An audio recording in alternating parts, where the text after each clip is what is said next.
So today I'm marking timber. That's my real job.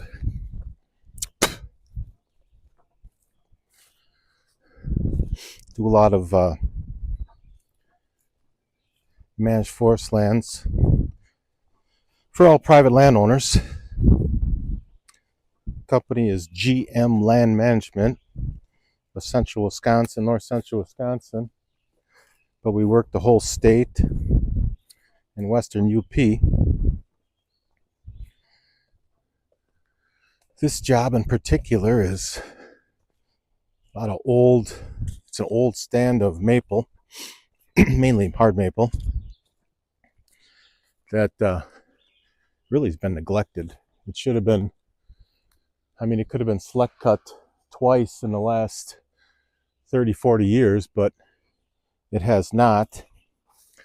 So there's all kinds of these giant trees, and they got cracks, and the tops are busting off, and you can stand in the middle of the 40 basically if the leaves are off and see all four lines, and you shouldn't be able to do that in the real healthy woods because there's no new growth, there's no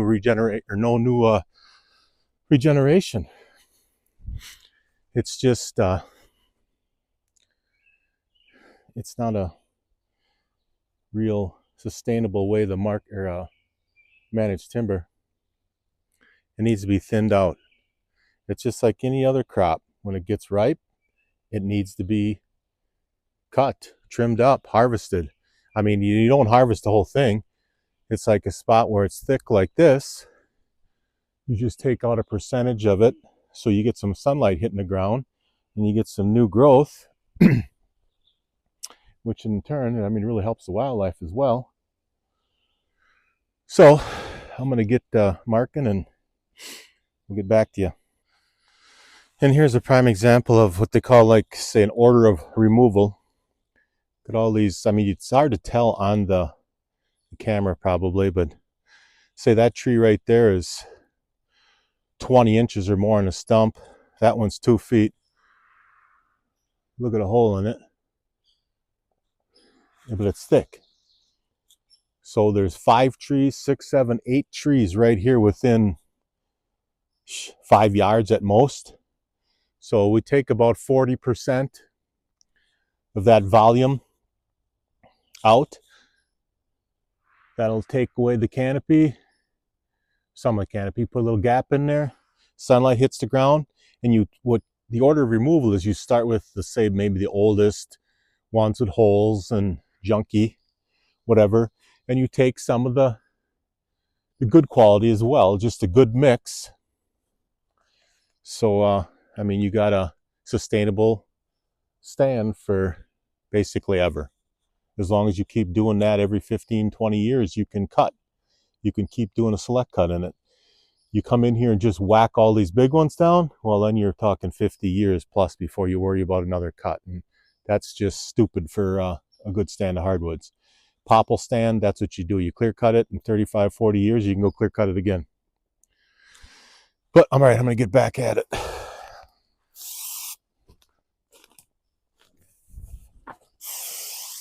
You mark them all the way around, so no matter where your guy's in a processor or hand cutting, no matter where he's standing or sitting, he can see the marking. So he doesn't have to drive around or walk around and look for it. Another beautiful thing about this job, you see some cool stuff all the time. Porcupine, where you running to, buddy?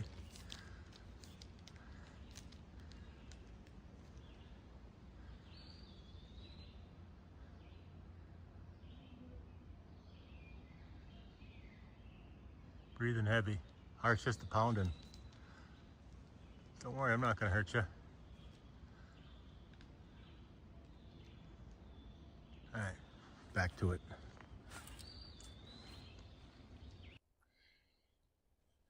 Here's another prime example of letting a tree get too old. You got this giant red oak tree. Look at the side ripped off. Probably, I don't know, 10, 15 years ago already. And that tree on the stump is probably almost 40-inch. And you might, if it's not hollow in the base, you might get an 8-foot piece out of there. Then that whole thing right there, up in there, and of course the squirrels got in there and made nests and stuff, so that's junk. So you maybe get a log or two off the top, which is just not smart to leave trees get that old till they fall down and are worthless. And look at this. I mean, like I said, you can see for, oh God, I can see down through that, up over that hill for 150 yards. You shouldn't be able to do that. You should be able to, you should not be able to see through there. You should have nice young growth, new growth. It's like 2-3 stages, cycle stages of cutting. But that's not the case. But there will be after a few years after this is select cut. Be nice regeneration. That's the plan.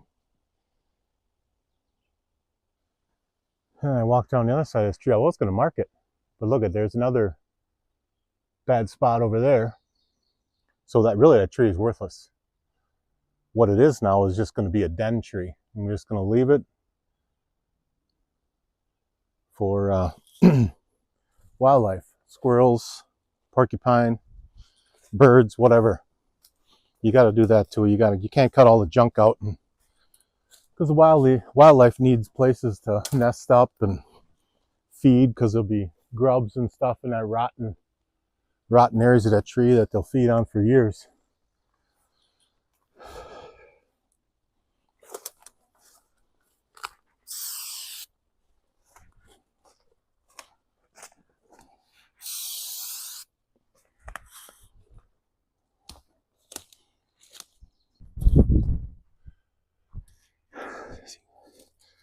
Take stuff like this out, because it's just junk. Now I'm out of paint.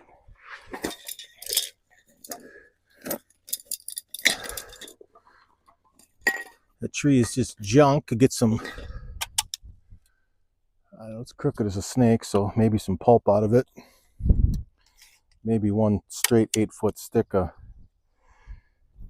log or saw log or something out of it.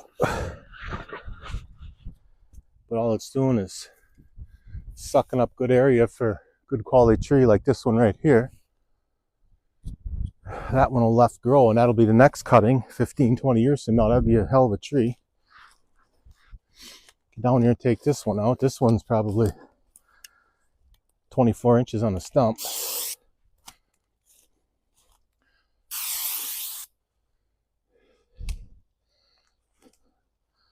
Pretty close to the property line here.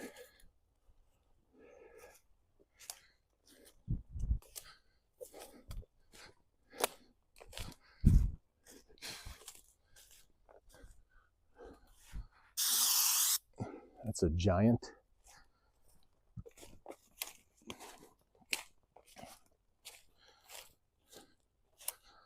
Soft maple, it's gonna rotten at the stump.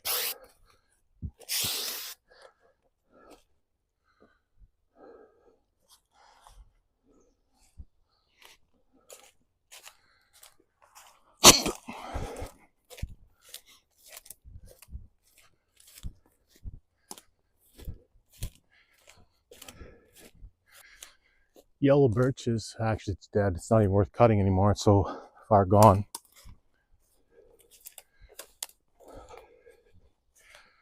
Got these two really large mature hard maple.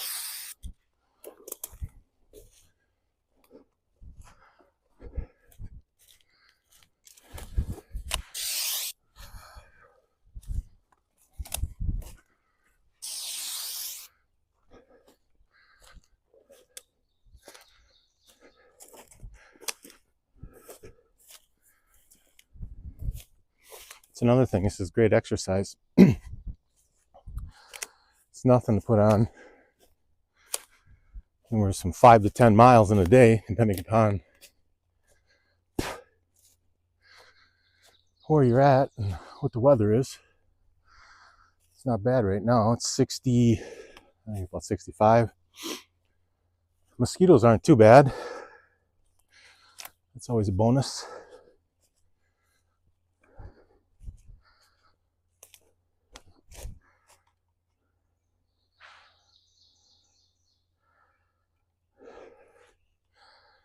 Little grove of hemlock here. Some hardwood in it.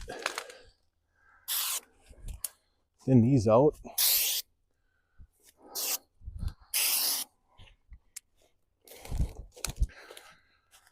This big old beast. That'll free up a lot of sunlight to hit the ground. Get some regeneration. The only problem with regeneration in this area, there's so many deer. So what you like to do is not cut up the tops as much as you normally would, so it leaves some brush. Because deer are lazy. They're not going to crawl into a top to eat the regeneration or new growth just around it. So it gives regeneration a shot at getting high enough anyway, tall enough, old enough, where it's not just eaten off and killed.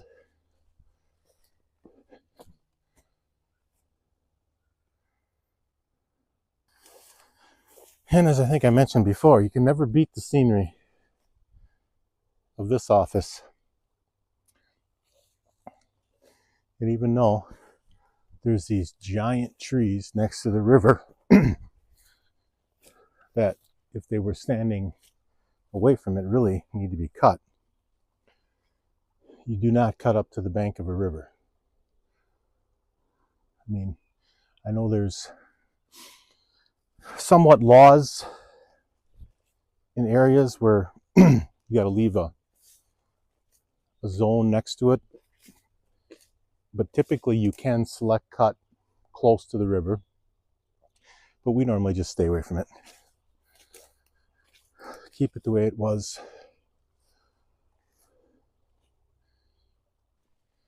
Another thing we like to do, or I like to do, is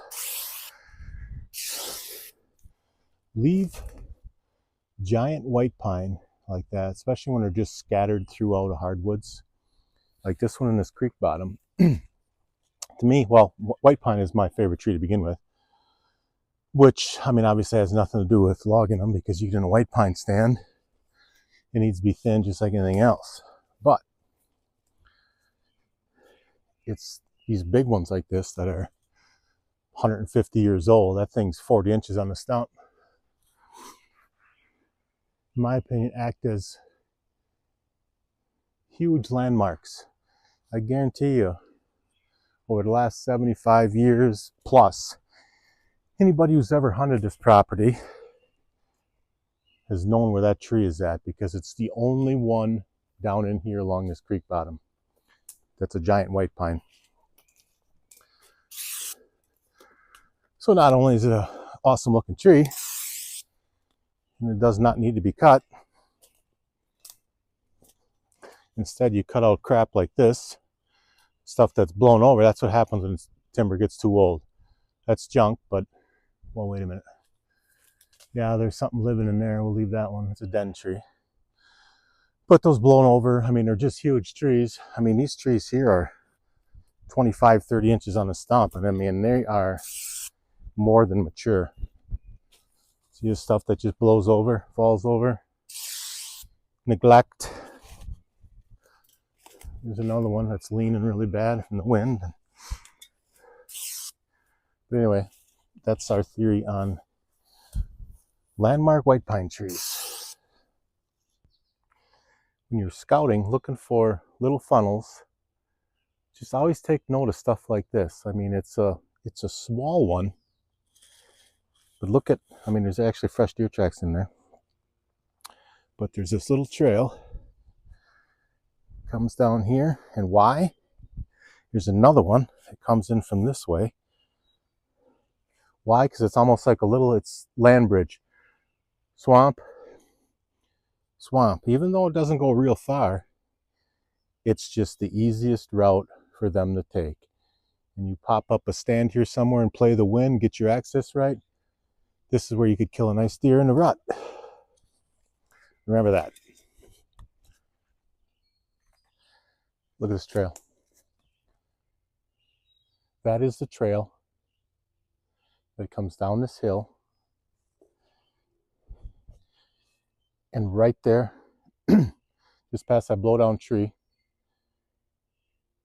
5 yards, is where that little funnel was I was just standing by. Now you tell me, there's that trail, and there's another one like that coming from that way. That is a good spot to set up. It's cool looking and seeing that stuff when you're working. Like I always say, this is the best office on the planet. And here on the trail, the other trail I just showed you coming down that ridge, and here's the other one going the other direction. You get to not too far and you get actually it's a signpost rub. That thing's been hit for maybe 3-4 different years, heading right towards that funnel.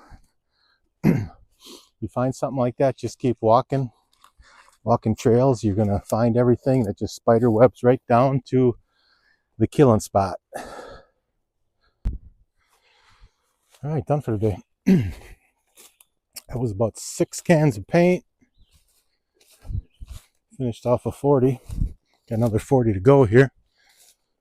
That was somewhere between 7 and 8 miles of walking, because you just got to walk. I mean, you got to walk past every tree, look them up and down, look for defects, and make sure you're thinning it properly to correct the basal area, which more or less means volume per acre, for a simple way of explaining it.